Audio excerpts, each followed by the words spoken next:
আসানসোলে পুরীর মাতৃ আদেশ মহারাজ নিশ্চলানন্দ সরস্বতীজি পাঁচগাছিয়ার আনন্দম রেসিডেন্সিতে এক সাংবাদিক সম্মেলন করেন। ধর্ম থেকে শুরু করে রাজনীতি এবং বিদেশ নীতি পর্যন্ত প্রতিটি বিষয়ে তিনি অকপটে তার মতামত প্রকাশ করেন।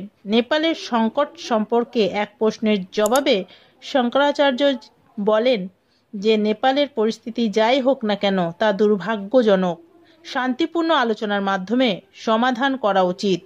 এইভাবে বিদ্রোহ করে কোনো সমস্যার সমাধান করা যাবে না, এটি সমাধান নয়।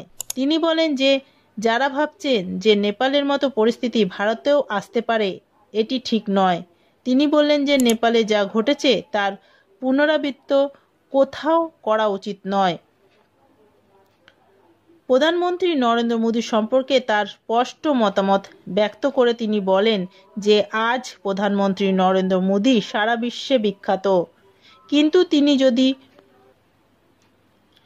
ঐতিহ্যগতভাবে সম্মানিত ধর্মীয় নেতাদের তার দলে অংশ করার চেষ্টা বন্ধ করেন তাহলে তিনি আরও কার্যকর ভূমিকা পালন করতে পারবেন।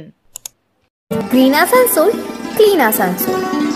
सुशिक्षित, सुरक्षित, संपन्न, सेवापरायण, स्वस्थ, सभ्यताप्रद व्यक्ति और समाज की संरचना वेदांत राजनीति की परिभाषा है। राजनीति को राजधर्म भी कहते हैं, दंड नीति भी कहते हैं, अर्थनीति भी कहते हैं। राजनीति के बहुत से पर्याय हैं, वो समझकर राजधर्म, दंड नीति, अर्थनीति, छात्र धर्म, ये सब राजनीति के पर्याय हैं। दिशाहीनता उचित नहीं है। राजनीति